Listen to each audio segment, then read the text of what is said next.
pour les ouvriers, si vous montez en hauteur, parce qu'il a dit, en hauteur, ce n'est plus autant en 2004, on disait 3 mètres. Mais maintenant, un petit banc, vous montez, vous êtes en hauteur.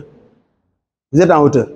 Donc, Mme Sagna a dit, l'armée peut vous bloquer. Mais c'est les toxines. Si l'armée vous bloque en un certain temps, si ça dure, les toxines vont monter.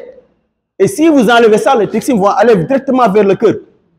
Et vous allez avoir des soucis médicaux. Donc c'est ça qu'il faut retenir. Et retenir, si une personne tombe, qu'est-ce qu'il faut faire? Il faut essayer de maintenir l'axe tête-cou-tronc. Ne pas se précipiter pour déplacer la personne. Il faut essayer de maintenir l'axe tête-cou-tronc. Une victime couchée, quelqu'un retient la tête, les autres, et il dit au gars de ne pas bouger, de rester sur place. Et de rassurer surtout. Monsieur, ça va passer, les secours, on va les appeler, ainsi de suite. Ne pas bouger. Parce que c'est important. Parce que la moelle épinière se trouve entre les 33 vertèbres. Et une moelle épinière coincée, ça fait office de paralysie.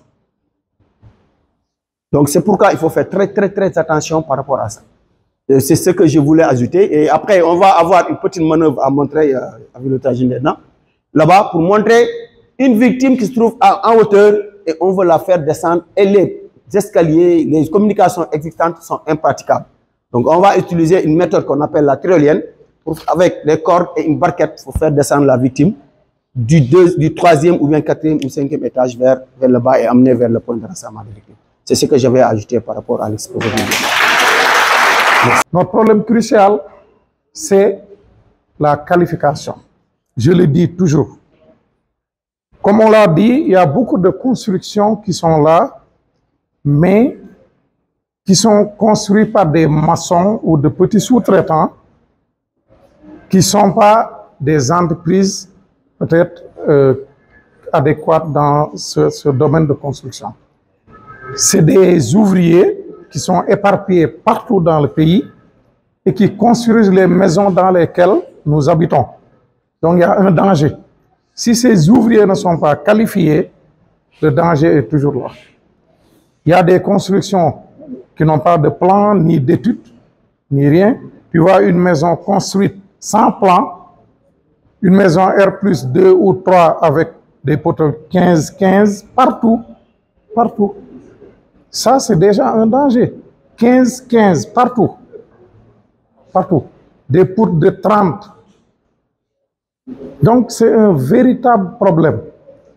Et on s'aventure à construire. Parce que je suis dans le domaine et je sais bien ce qui se passe là-bas. Donc, nous, notre problème, c'est la formation. La formation, on le répète toujours.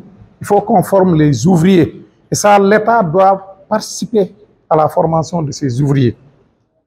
Parce que si l'État n'aide pas les ouvriers à se former, donc le danger restera toujours là. Toujours. On ne peut pas éradiquer ce problème sans former les gens qui construisent les habitations. Donc ça, c'était pour introduire, parce qu'on parle de risque d'accident et consorts. Récemment, on a assisté à un accident à Rufisque, au rond-point de la Cypress. J'étais là-bas toute la journée. Il y a un immeuble qui s'est effondré. Peut-être les sapeurs, ils étaient au courant parce qu'ils étaient là-bas. Voilà, à la cité Cypress, à Rufisque. J'étais là-bas de midi à 20 h. J'ai assisté au sauvetage, j'ai assisté vraiment à tout. Il y avait 5 décès. Et un rescapé qui a passé toute la journée sous les décombres. Donc c'était difficile et vraiment c'était émouvant. Et c'était toujours les ouvriers qui perdent. Donc, nous, on regrette tout cela et on veut vraiment des solutions à ça. On veut des solutions. Et les solutions sont négligées. Ça fait 2 ans qu'on parle de solutions. Il n'y a que la Caisse de sécurité sociale, qui est un partenaire à l'association, qui nous aide, qui nous fait participer à ce genre d'événements pour se prononcer.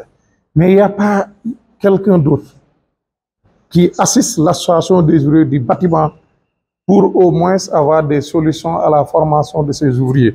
On n'arrive même pas à trouver une formation peut-être gratuite parce que c'est une association, on n'a pas d'argent. Donc on doit être assisté, on doit nous épauler pour vraiment former un lot d'ouvriers qui pourra commencer à sauver des vies. Parce que si on forme ces ouvriers-là pour qu'ils puissent faire les choses dans les normes, on commence à sauver des vies parce qu'ils vont respecter ces normes. Même on peut donner à ces ouvriers un plan qu'ils ne vont pas respecter parce qu'ils n'ont pas la formation. Donc tout notre problème, c'est la formation. On a assisté à pas mal d'accidents. J'ai assisté aussi à un accident corporel d'un ouvrier qui faisait de l'enduit au 4e étage. Il a pris 3 poutrelles qu'il a mis dans un mur avec 2 morceaux de planche. Il était au 4e. Au 4e étage. Qu'est-ce qui a amené l'accident? Il voulait répondre au téléphone. Il a mis la main dans la poche, en se penchant comme ça, la planche est partie. Il est mort sur le coup. Et ça, c'est parce qu'il ne sait pas exactement ce qu'il faisait. Il n'a pas la formation. Il n'a pas la formation. Donc, tous qui sont là, on vous invite, je pense que nous sommes dans le même secteur, on vous invite à aider les ouvriers à se former. On a besoin de la formation, on ne sait pas exactement comment faire, mais il nous faut ça, vraiment, pour sauver les vies, pour avoir des constructions vraiment qui sont dans les normes. Il y a des entreprises qui peuvent le faire, mais les entreprises sont minimes par rapport au nombre de constructions ici au Sénégal. Parce qu'il y a beaucoup de gens qui n'ont pas les moyens de prendre une entreprise et de lui donner une maison d'habitation. Donc, ils préfèrent prendre un maçon parce qu'il n'y a pas beaucoup de moyens. Donc, si ces maçons sont formés, peut-être que ça peut changer une partie de ces dangers-là.